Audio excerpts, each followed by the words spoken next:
রাজেশ চিরিমার সাহেব নেই, তুলসী সেনার নেই, রঞ্জন পোদ্দার অ্যারেস্টেড, আলো দত্ত নিখোঁজ। তা আমি ওই জন্য বলেছি ভ্যানিশিং কাউন্সিলররা সব ভ্যানিশ করে গেছে, সব নিখোঁজ। সরকারিভাবে পদে থাকলেও দেখা নেই মেয়র চেয়ারম্যানের, দেখা নেই কাউন্সিলরদেরও।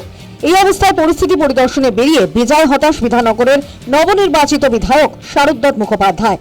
শুক্রবার সকালে বিধাননগরের এই ব্লকে যান বিধায়ক। অভিযোগ শুনলেন ওয়ার্ড অফিস থেকে পার্টি অফিসে রূপান্তরিত হয়ে এখন স্বাস্থ্য কেন্দ্র। অভিযোগ শুনে তাজ্জব এলাকার নতুন বিজেপি বিধায়ক চিকিৎসক শারদ মুখোপাধ্যায়। 4 তারিখ পরে হলো, আগে অফিস ছিল। 4 তারিখ পরে স্বাস্থ্য কেন্দ্র করা গেল। 4 তারিখের পর এখানে তো আগে সব্যসাচী সবাই বসতো। এত সুইপ চেঞ্জ আমরা দেখতে পারিনি।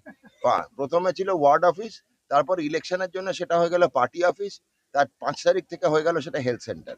খোঁজ নিয়ে দেখলাম ডাক্তারবাবু ম্যাডাম ছিলেন ওখানে, ডক্টর পারমিতা, উনি বললেন যেটা আরবান পাবলিক হেলথ সেন্টার মহিষবাতানে ছিল সেটা এখানে শিফট করেছে। ওনারা বলতেন যে মহিষবাতানে যখন ছিল 50-60টা করে দিনে পেশেন্ট দেখতেন, এখানে 5-10টাও হচ্ছে না, কেন কেউ জানে না। বাইরে কোনো বোর্ড নেই, বাইরে ওয়ার্ড অফিস লেখা আছে।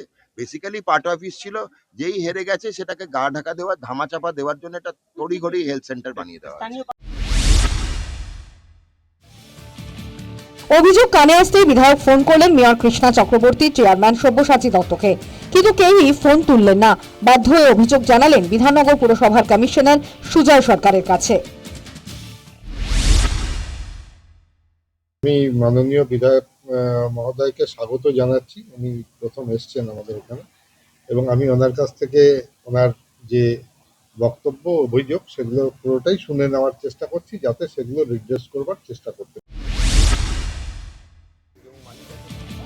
বিধাননগরের বিধায়ক শুক্রবার ঘুরে দেখেন এই মার্কেটও, দেখেন মার্কেটে অবৈধ দোকানও।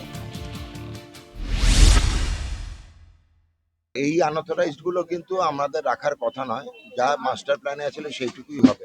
দেখতে হবে কারণটা কি, ঠিক আছে? প্রত্যেকটা কারণ হ্যাঁ কর্পোরেশন জানাবো, তো সেই জন্যই আসা। কর্পোরেশন যাতে ঠিক খবরটা দিতে পারি সেই জন্য আমরা আগে দেখে নিচ্ছি। সেটা আমরা এখনই যাবো। আনঅথরাইজ যেগুলো আছে সেগুলো ভেন্ডার্সদের সরাতে হবে, নাহলে যারা অথরাইজ ভেন্ডার্স আছে তারাই তো ব্যবসা করতে পারছে না। গোটা ঘটনায় প্রশ্ন উঠছে কিভাবে দখল সরকারি অফিস। খোদ পোর্টফোলিও হোল্ডাররা এমন কাজ করলে সাধারণ মানুষের মধ্যে কি বার্তা যাবে? মানুষকে পরিষেবা দিতে বঞ্চিত করে ভোটের পর রাতারাতি কোথাও উবে গেলেন তৃণমূল কাউন্সিলররা। News time.